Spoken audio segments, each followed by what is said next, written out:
Let's talk about healing, baby. Let's talk about healing, baby. Let's talk about healing, baby. Let's talk about healing. Let's talk about healing, baby. Let's talk about healing, baby. Let's talk about healing, baby. Let's talk about healing.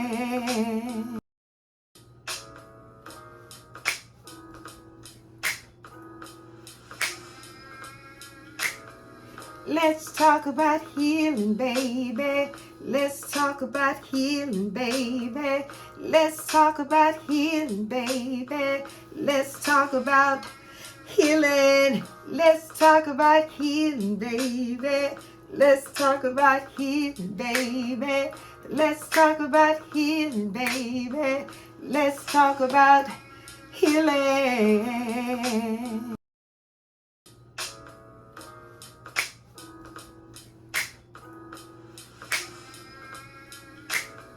Let's talk about healing, baby. Let's talk about healing, baby. Let's talk about healing, baby. Let's talk about healing. Let's talk about healing, baby. Let's talk about healing, baby. Let's talk about healing, baby. Let's talk about healing. Hello, hello, hello. This is your girl, Felicia Lynette Refocus, and this is Let's Talk About Healing. We got another hot topic for you tonight. We're getting ready to get on into it. Are you all ready? It's time to talk about healing. Grab your partners, tell them to come on, and let's get this together. Y'all ready? Let's get into it. Good evening, and good evening, everybody, good evening. This is your girl, Felicia Lynette Refocus, and it is time to Let's Talk About Healing. Y'all ready for this? I am ready for this. I'm a little tired. Yep, I'm a little tired. It was a long weekend, long, exciting weekend, but nevertheless, I'm tired. But I'm still excited. So, how y'all doing out there? Y'all okay? Something's going on with my little music over here. Don't want to act right. Y'all all right? All right, well, we won't have music tonight. That's okay. So, today, hey, Mel. Hey, y'all, don't forget to like, tag, and share it with somebody else. Today, we are talking about help. I'm hurting and I can't get up. Help, I'm hurting and I can't get up. So we're going to get ready and get on into this. Let me go ahead on and do some um, pre-work. Pre-work before we get to the workout. Let me get some pre-workout before we get to the workout, okay? So as y'all see, I'm wearing this fitted Refocus t-shirt. We have unisex Refocus t-shirts. And y'all forgive me because, listen, all that stuff is still in my car from Saturday. I know, pitiful me, I know. I'm drinking out of my coffee mug today because I'm drinking a good cup of coffee. So, of course, we have the coffee mugs available. We have the tumblers available. And we also have the coffee tumbler mugs available. And last but not least, y'all, we got this nice little book right here available, waiting on you to purchase it. If you have not purchased already, it is waiting on you. I may give one away this evening. We may see how we gonna do that. Give one away. I think when I give them away, though, you all are going to have to start being responsible for the shipping because that's getting to be a little expensive if I give you a book and then I pay for the shipping too. We'll see how that works. See what the Lord says at the end of this here call. Uh, but don't forget to like, tag, and share. Put in the comments what area, what city, what state you are listening from so that we can dive on into this. We're trying to track our footprint, y'all. And coming very soon, we're going to start planning healing symposiums in a lot of different areas. It is my belief, my hope, my desire that we will start hitting places all over this here country and teaching people how to heal, getting us all on a great healing journey and just starting a healing infection spread all around this country. So that's the reason why I asked you guys to put your city and state in. Let me know where you're listening from so that I can kind of keep in mind that those are areas that we have an audience base, right? All right, we're going to get started in this so I don't keep you long. I don't want to keep you long. But listen, I'm at this place in life that now that the book is released, I really want to dive into some more meatier things when it comes to healing, when it comes to my journey, when it comes to what got me here in the first place. I really want to dive into those things. So this topic came out. Hey Jill, let me say hello to a few people before I go ahead. Mel, hey Sharice, hey Ariana, hey Jill, how you doing?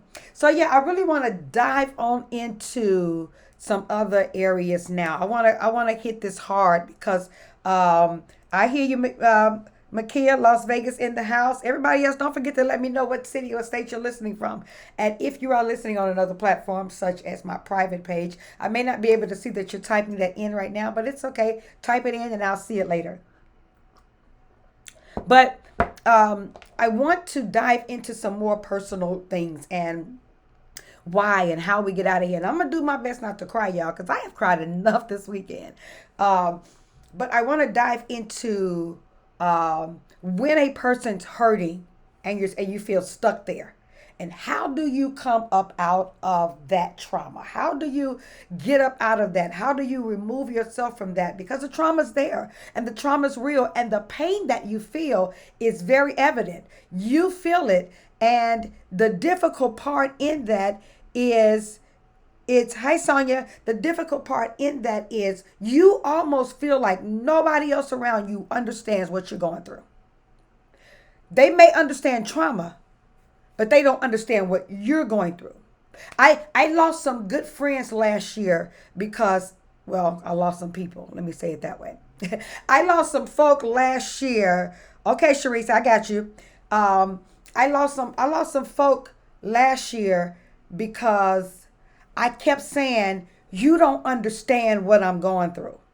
And they didn't understand that I would say, you don't understand what I'm going through, because everybody's experience is different.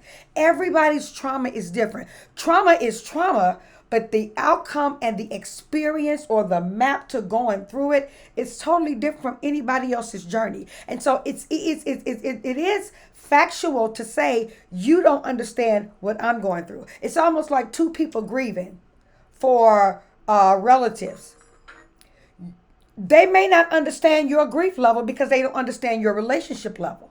I'm going to say that again. They don't understand your grief level because they didn't understand your relationship level with that person you're grieving from, right? I'm drinking coffee tonight, y'all. What y'all drinking? But so the difficult part is getting people to understand that your pain is different from any pain that they've ever experienced. And you feel stuck. How do you get from being in pain and not feeling stuck to a place of freedom? This is a journey that we have to go on to clear our thoughts, to clear our minds, to clear our processes and how we dive into this, right? You all, if you have my book, those of you that are still waiting on it, I'm going to do my best. You drinking some water? You drinking some coffee? I'm drinking some coffee too, Sonia. Hey, Pastor Sage. Hey, Sister Patricia. Everybody's trauma is very different. You won't understand my journey because you didn't understand how I got here. I'm going to say it again. You don't understand my journey because you won't understand or you weren't there of what got me here in the first place. You didn't understand that it got me to a very difficult place or a very dark place or a very hurtful place, a place where I was ready to just give up on everything, give up on life, give up on ministry, give up on people and stay to myself. You don't understand that because you didn't walk this painful walk with me. So you didn't go through the issue. You didn't go through the hell. You didn't go through the experience. You only see my outcome and say, it's going to be all right, baby. Can I tell you some of the worst words that you can say to people that are in traumas, that are hurting, that are in pain, that are grieving? It's going to be all right. I got it. It was okay for you. And at some point, it'll be okay for me. But don't tell me it's going to be okay right now, because right now I need to deal with the hurt. Right now, I need to deal with the pain. Right now, I need to deal with everything that got me here and why I'm feeling the way that I'm feeling right now.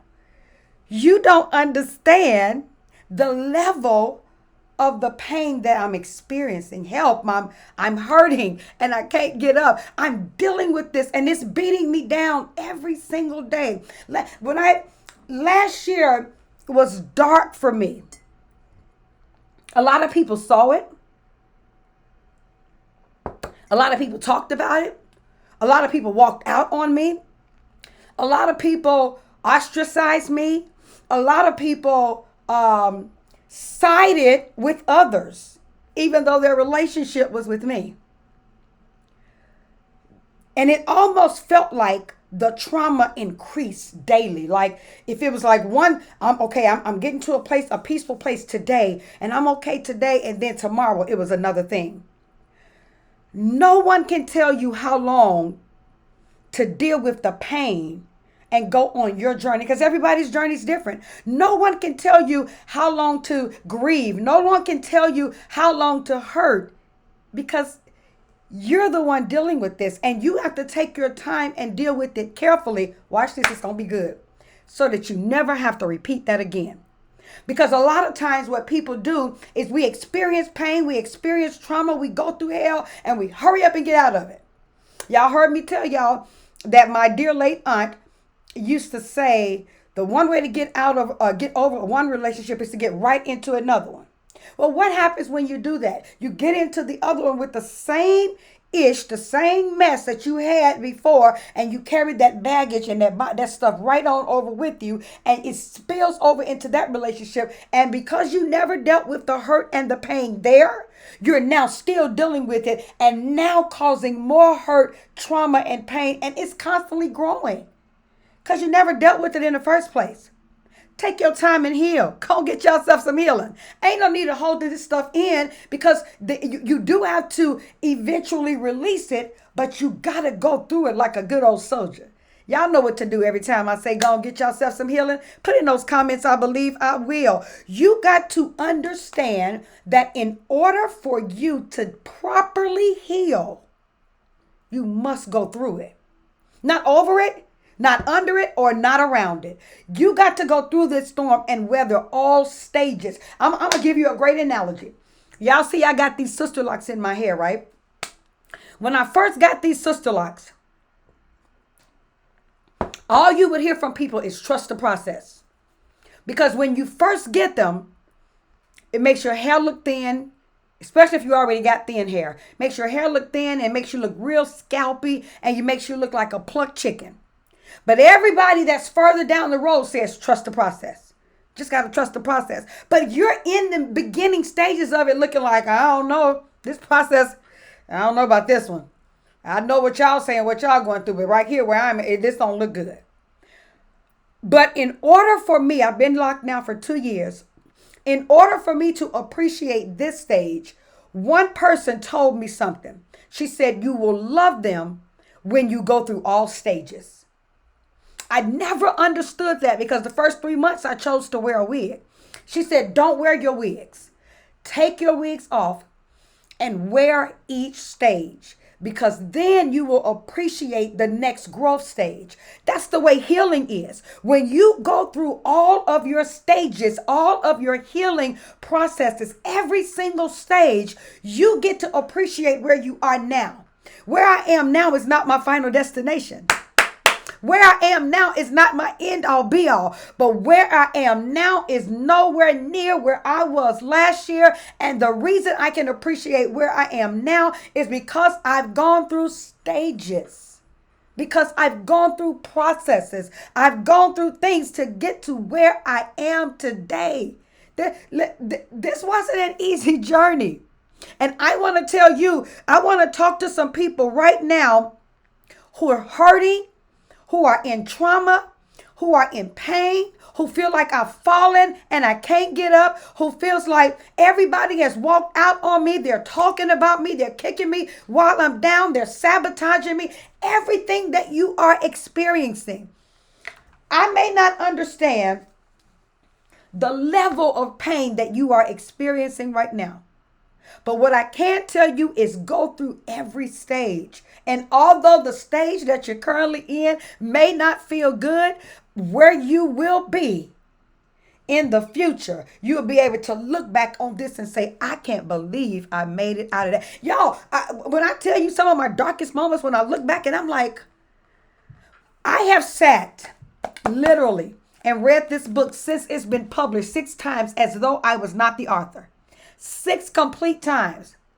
And then every time somebody sends me a message and says, this part right here hit home, you know what I do? I go put my glasses on and I go right back to that chapter and I reread it again, because now I want to hear what they heard. I want to see what they saw in that piece right there. I read it, and when I read it, I sit back and say, wow, that was some hell you've gone through.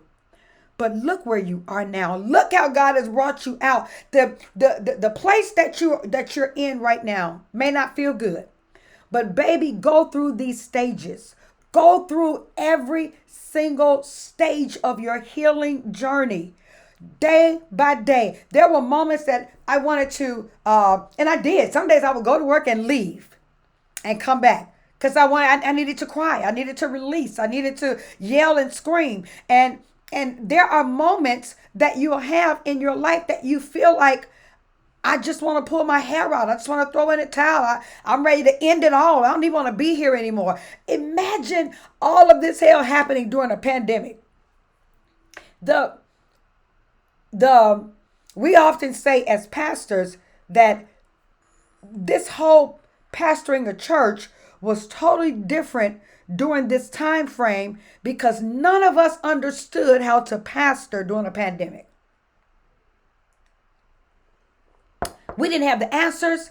We didn't know what we were doing. Same way with your healing journey. We don't have the answers. Sometimes it feels like you don't know what you're doing, but you're going through it. And each day gets better and better, or as the old bad English folks will say, gooder and gooder and gooder. And you will look back on those journeys and sit back and say, wow. I want to say, can I go to a little piece in this book, if y'all don't mind me going to a little piece here? I want to deal with in situation 1. And I just want to talk about the why today. I want to talk about, thank you so much, Jacqueline. Jacqueline says she loves her book. She can't put it down. It's the truth. Hey, Shamika, and hey, Jackie. I want to talk about the whys, because sometimes we never deal with the whys. We always get to the end result. Why that we're here, but we never dealt with how we got here. And a lot of things of what I'm talking about in situations is simply just that. It is simply not to look down on anybody else, but it's to talk about, how did I end up here in the first place? What were the signs that I ignored? What were the things that I saw right before me, but yet I chose to ignore them because I wanted what I wanted? In the beginning, I said the situation of my first marriage, I wanted to get out of my mother's home like most young adults. I was 20 with a 1-year-old. He was 34. Listen, I'm going to end that piece right there. I was 20. He was 34. The piece that I allude to early on, but I never really deal with, is I did not meet my father until I was 18. And we didn't build a bond until I was about 25. So, the difficult piece, and I will say this until Jesus come back, that I often think that my life would have been a lot different had I had that father figure in my life to give me that wise instruction. Had I had my own daddy. I mean, my mama eventually married, but she married when I was 19. I was already grown, right? So had I had my daddy in my life, and I was 20 marrying a 34-year-old man who I thought I was mature, but I was really looking for daddy. I wasn't looking for a husband. What the hell did I know about a husband at 20? What the hell did I know about getting married at 20? What did I know about building a home at 20? I was looking for daddy and somebody to give me the security that only a father could give. That's why I didn't date my age. That's why I didn't go and yoke up with somebody that was in my same age bracket. No, older was better because he gave me security. Now, the piece before that is my daughter's father was also 14 years older than me. I didn't marry him. He was also 14 years older than me. But he lacked the ability to give me security. Oh, baby, I'm talking better than y'all saying anything in these comments today. He lacked the ability to give me security. Hey, JT. He lacked the ability to be able to give me security, to have the financial wherewithal to be able to secure our home. So I couldn't stay there because what I was looking for was, I probably loved him, but I wasn't looking for love. I was looking for security. So it landed me in a situation that ended up almost getting my brains beat out because I shouldn't have never been there in the first place. Most times we get in things that we should never be in the first place. And then by the time we get to the end of it, it's help, I'm hurting and I can't get up. Help, I'm hurting and I can't get out. I felt stuck. And I'm going to tell you why I felt stuck. Because everybody around me had told me that wasn't it. Don't do it. My mama said, don't do it. But I wanted what I wanted and I ignored everybody. So once the abuse started, I couldn't go back to them and tell them they were right. Because then I felt like my pride would be shattered. I couldn't go back and say, oh, y'all were right all along. I could have, but I chose not to because my pride was going to be shattered. Why would you go and do something like this? Why would you go and yoke yourself up like this when the signs were before you that this was not right? Most times we get in hurtful places and we see that it's not right for us. We date wrong. Oh, I'm going to sip on that one. We date wrong. We marry wrong, all for the wrong reasons. Can I pose a question? How many of us in church felt like we had to date or marry a certain type of person that looked and that were a certain type of way because we were in church? They fit the image. They foot the bill. Must be God. They sing like we want them to sing. Or they preach like we want them to preach, or they shout and dance like we want them to shout and dance. They look good to our image. But when we get home, we can't stand them. Baby, let me sip on that one myself. So it lands us in situations. It lands us in predicaments that's really hard to get out of because now you got to save face. All these people that you told that you were so in love, that you told that this was it, this was God, you got to go back and say, I miss God. I miss God. Even when I told y'all it was God, I miss God. That's difficult. That's a hard place to be in because now what you're standing up against is your reputation or your credibility to be the prophet that you say you are. Baby, let me drink my coffee. Y'all better go and get some healing because I'm talking real up in this place and I ain't holding back nothing. Look, my book is out. My whole life story is out. People know all my secrets and I don't care. Go and get you some healing. Now you're in a predicament that people are going to look at you and say, well, did God say that or did he not say it? So that means you don't hear from God then. No, it means I hear from God. I just missed this one. Or I just ignored what God told me. Come on, let's tell the truth and shame the devil. Most times we're in these places, we're hurting because we have gotten ourselves in a pickle and now we don't want to go back and say, listen, I missed God. Hey, Apostle, ain't no time to hold back when we're in error. I'm going through eight chapters of transparency. The last 30 years summed up in this book of my adult life. We have messed up, even in churches, not being transparent and making folk think that we are perfect. And that when we fall and mess up and they look at us like, oh my God, you just fell. I can't believe you had a stumble. Because we made them think, or they put pressure on us to be perfect. Listen, I ain't perfect. I ain't perfect. I ain't never been perfect. My church wasn't perfect. My people in there wasn't perfect. The church I go to now, we ain't perfect. But we love God. And it's okay. It's okay. But you got to be transparent enough to be able to say, I don't dot the I's and cross all the T's. Sometimes I skip over them heifers. I don't feel like dotting them. I don't feel like going back after I drew the line and crossing that T. I don't feel like you're supposed to know that that's a T. You see it's 2 T's in my middle name. You see that. So I don't feel like going back and crossing. You know it's Lynette, right? So we got to be able to tell people it's okay. And it's okay with your imperfect self to mess up. I do not believe that God sent his only son to die on the cross so that we could be perfect. He wouldn't need to have come if we could be perfect. If we even had the ability to be perfect, why would he need to die?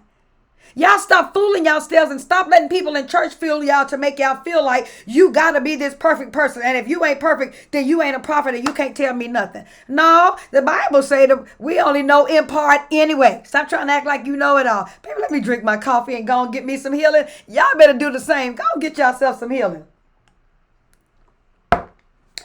Listen, I'm just supposed to be talking for a few minutes and I'm already 26 minutes into this thing. I'm going to give y'all some points in a minute. We need to make sure that we are being transparent in order to get other folk healed. People in our churches are hurting. People in our churches are dying with their hurt. There was let me get to my point. There is I read this today. Suppressing your emotions, whether it's anger, sadness, grief, or frustration, can lead to physical stress on your body. People are dying, hurting, because they have suppressed it for so long and they didn't feel like they could share it with you because you was too perfect. Baby, you talking good up in here, up in here. Y'all better go and get yourself some healing. Make sure that the people that come before you that you are transparent with, that they can be transparent with you. Make sure that you put a safe space for people to understand it's okay. Y'all thought, oh, Donnie McClurkin wrote that song, We Fall Down, but we get back up. That's just giving people a license to sin. No, hell no. That's giving people a license to fall and get their tails back up. Baby, you talking so good up in here. I got to talk to myself because I can't see y'all comments right now. So I got to tell myself, girl, you talking good up in here. Go and get you some healing. You got a license to fall and get back up. Not a license to sin and say, oh, well, I can just keep getting back up. That ain't what I'm saying. Don't y'all go and lie on me. That is not what I'm saying. What I'm saying is you got a license to mess up. You got grace. You got mercy. That's going to be brand new to you tomorrow. You failed. You messed up. Get your end back up and shake it off. You know what on my fitness journey, there are times I dot the I's and cross the T's. There are times I get it right. There are times I'm not. And so my book signing was coming up. I was focused, right? Because I knew that little dress was gonna require me to look a certain way, right? So I had to be focused. I had to be good on my meal prep. I had to less on my sugar. My trainer said, now, hey, usually once you reach your what you were losing the weight for, then you fall off and you start eating bad again. She said, don't do that. Stay focused. Remember, there's a bigger picture. Can I tell you, once you get to a certain place in your life and you fall, just get back up and say, listen, I was eating bad. Now I'm eating good. Oh, you think you all that because you eating good? No, I don't, because tomorrow I'm going to have a bag of chips. It's okay. Don't put that pressure on yourself to be perfect. And don't let nobody else put that pressure on you to be perfect. What you got to do is focus in your mind to say, every day is a new day to get it right. Maybe I didn't do everything right yesterday, but today is a new day to get it right. Go on, get yourself some healing. Because, baby, I believe I will. It is okay to make sure that you understand that if you fall, you can be as transparent as you want to, even before the crowd of people who trust you to minister to them. You can be as transparent as you want to, because God doesn't put the rules and regulations on us that everybody else do. All this legalism and bondage that we got going on, even in our nice little edifices, I remember a church in Chicago, baby, they got a sign in the foyer that say no pants allowed. And if you come to their door with pants on, they're going to put you out. God doesn't care. God does not care. God does not care. He don't. Y'all, that is legalism and bondage. And we have gotten people in so much bondage that they are feeling hurt and trapped and can't get out. Y'all, let these people get up. They're falling and they can't get up. They're hurting. They're bleeding. And if you sit beside them, the blood is going to spill over on you. That's how hard they're bleeding. But we're too caught up in our perfect little lives that we can't see our sister or brother is dealing with some.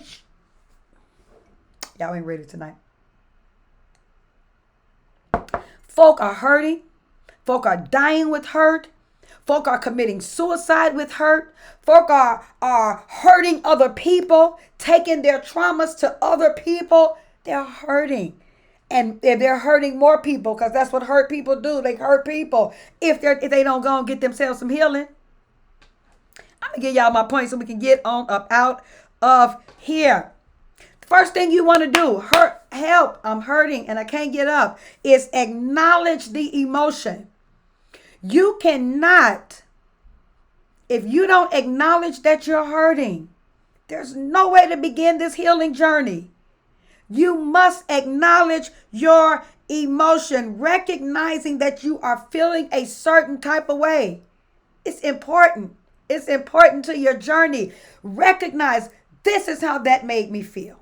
What you said, this is how that made me feel. And you don't even have to do it verbally. You just got to recognize it made you feel a certain type of way.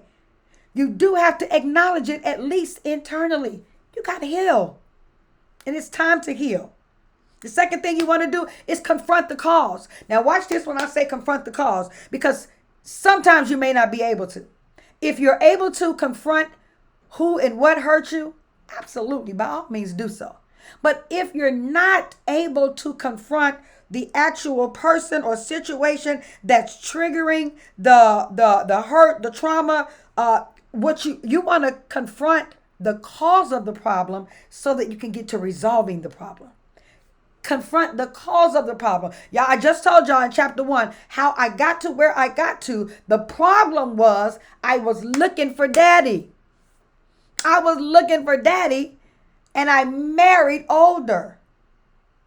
Confront the cause so you never have to deal. When I realized that at the end of that marriage is when I realized it. When I realized that, I never married older like that again. Never.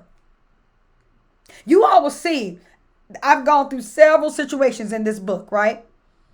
But each situation, I never returned to that situation again. Once I learned the lesson, I didn't go back to that type of situation. And even now, I was telling somebody something about someone, a friend of mine. And I said, listen, this is what I'm recognizing. This is what I'm seeing. This is what I don't want to deal with. And now I got to have a conversation. Because I recognize the traits. Once you come out of it and once you get healed, you recognize that BS, baby. You ain't never going back in that type of situation ever again in life. And if that means you got to confront it head on, people don't understand it, walk away. It's okay. That's on them. But you got to protect your peace so that you can get to your place. Protect your peace so that you can get to your place. Baby, I'm talking good to myself today. Point number 3, I only got 4 today. Owning your response. Owning your response. You get to try. You get to own. Hey, Tracy. Hey, Pastor Norman. Hey, Tammy, you get to own your response on the trigger. I just said hurt people, right? You get to own how you respond to what they do. Do you get the mature me or do you get the hurt me? Own your response. Because if you get the hurt me, I may cuss you out. I may say some stuff that I'll never be able to recover from. There was in situation 6. They're chapters, not people. In situation 6, there were times I wanted to say evil things and hurtful things, but I knew that I would not be able to recover from the thing. I got a sharp tongue, y'all. I can say I can cuss like a sailor, and I can put some words together that'll make you feel like this here big and you'll never return from it. So because I know that about me, I had to watch because I was hurting. I didn't want to cause no other type of hurt. I didn't want to cause nobody else trauma, so I would just bottle it up and wouldn't say anything. You get to control, you get to own how you respond to the hurt and the trauma and the hell that somebody else bringing to you. You get to respond. Y'all know, most of y'all know if y'all living in this area, all the stuff that they spread it all over the airways about me, right? There were times I went to respond. There were times I went to go off. There were times I went to curse them out. And the Lord said, no, vengeance belong to me. If you get them, I'll have no need to get them. But there were times I wanted to get them as hard as they were getting me. God knows I had the receipts. God knows I had it, but I didn't. I chose how I was going to respond, and I let them look like the fools that they were. Like, you're going to keep talking about this. You're going to keep saying this. You're going to keep doing this. You're going to keep posting pictures. And I'm sitting back here saying nothing. Meanwhile, I'm exercising, getting in shape right before the public's eye. I was hurting. But I still did the things that caused me healing. My goodness. I still did the things that got me to my journey of healing. Exercising was one of those things for me. I still went forth and I would exercise publicly. I would go live. I would wear the best outfits. I would make sure it showed my stomach, my waistline, my hips, everything. Because I needed you to see I'm going to be okay. No matter what you threw my way, I was going to be okay. So I chose how I respond. I owned my response. In order to understand what you're feeling, you got to reflect on the way that you react and the way that you dealt with the situation. Don't let these jokers cause you to miss God. It's one thing to go through some stuff. It's one thing to not be perfect. It's one thing to experience hell. But you ain't got to let them get you caught up. You don't. Last point. Make time for self-care. Self-care for me was exercising a lot.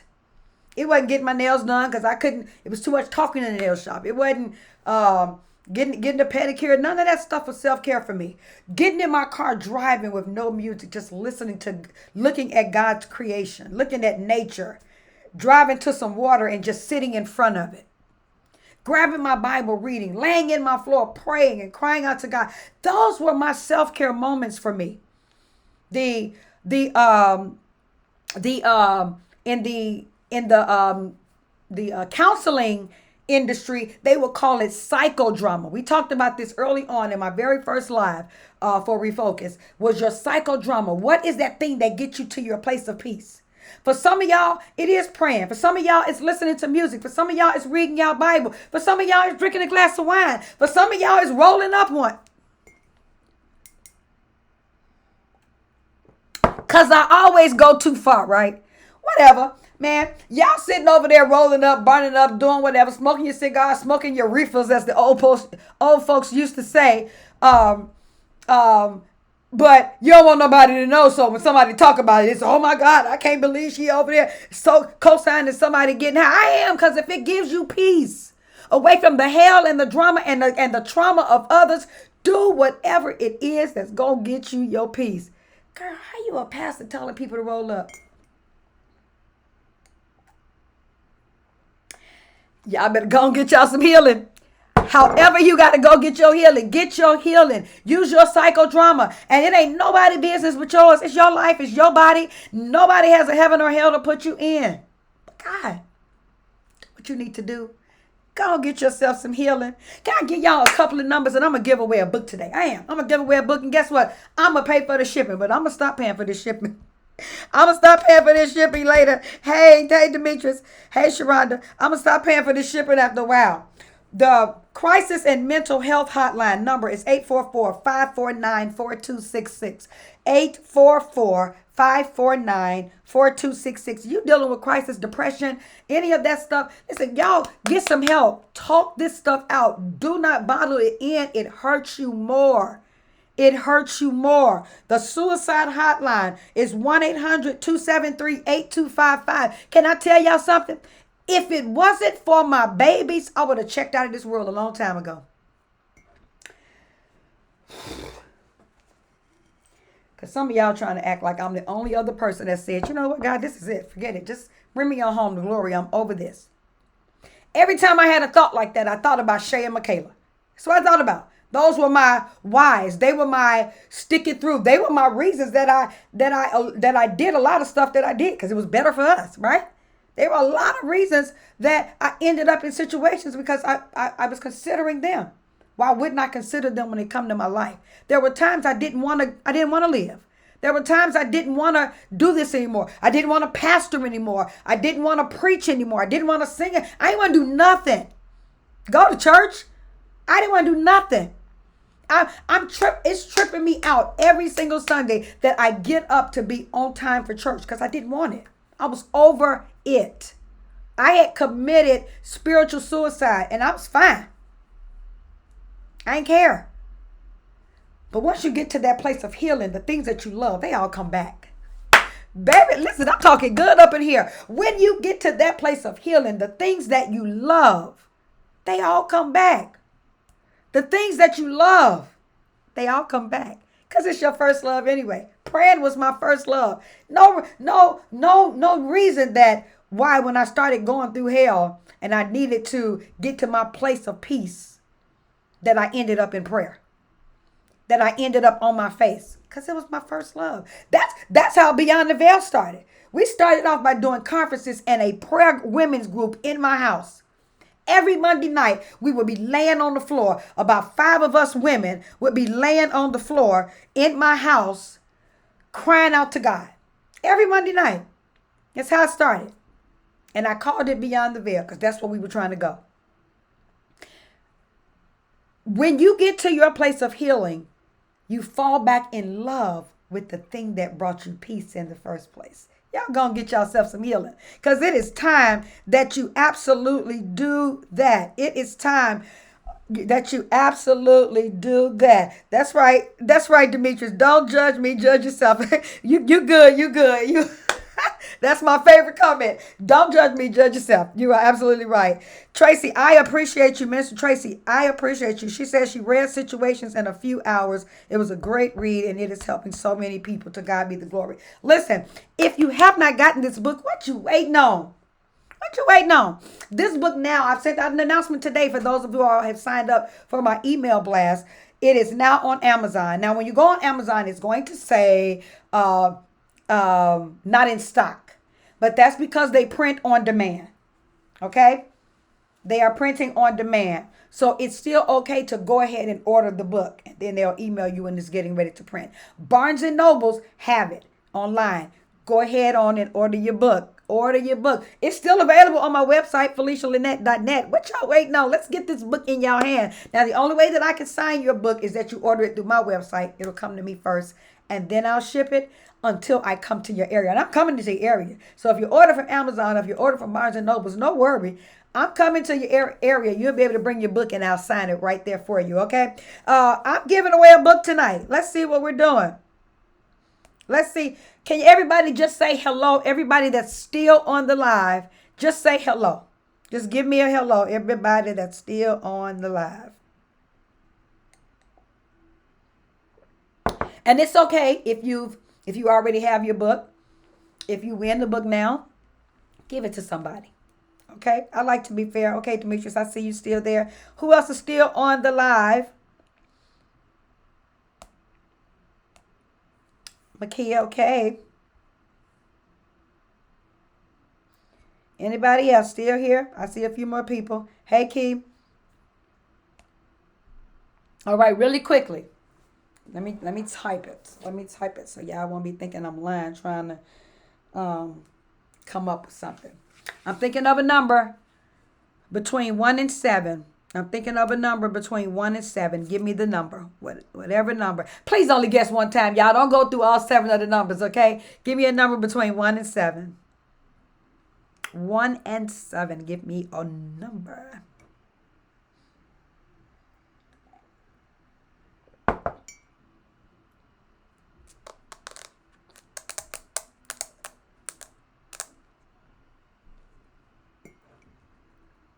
I'm waiting on. I got about 2 more people on here. All right. Well, let's get you to the camera. My number is. Oops. There you go. Where you go? Somewhere. It keep going away. All right. That's my number. Number 3. Number 3, and it looks like Demetrius Michelle Davis Green has won it again. I'll get you that book out, and you're free to give it to whomever you choose to give it to. Hello, Rashana. Listen, y'all do me a favor. Spread the word. I need y'all to do me a favor. Everybody just listen. Can y'all just listen before y'all go? Before y'all hit that end button. Do me a favor. I need everybody to go over to Amazon.com right now. As soon as we're done with this live, I need you to go to Amazon, and I need you to click on the review section of Amazon. Oh, no, I'm sorry. I need you to search for my book, Situations, the Lies Beneath Them All. Okay? And when you do that, then click on review. And I need you to go and add a 5-star review and a good comment. Okay? Even if you don't have your book, you can add the comment based upon the conversation we've had today. But I need reviews like crazy. I'm trying to push this through. The more reviews, the more you can get up the charts. I'm trying to get up the charts. The more you get up the charts, then people will get to see it in their algorithm, right? When they're searching for good reading books, right? So I need reviews. Y'all do me that favor. Please, please, please. Go. Don't say, I'll do it tomorrow. Please. I done had 1,001 people say, okay, I'm going to do it. And they ain't went there yet. Go and click on Amazon. Go search for the name of the book and click on reviews and go and give it a review. That's my heart. I love y'all. It ain't a thing you can do about it. And y'all do me a favor. Go and get yourself some healing, because I believe I will. Thank you so much for joining us tonight for another topic with Let's Talk About Healing. This is your girl, Felicia Lynette Refocus, and it has been amazing sitting with you on tonight. Listen, don't forget, we're live every Tuesday at 7:30 p.m. Central Standard Time. Join us. Don't meet us here, beat us here. Be ready with your pen and paper. But do me a favor. In the meantime, go on and get yourself some healing. I believe I will.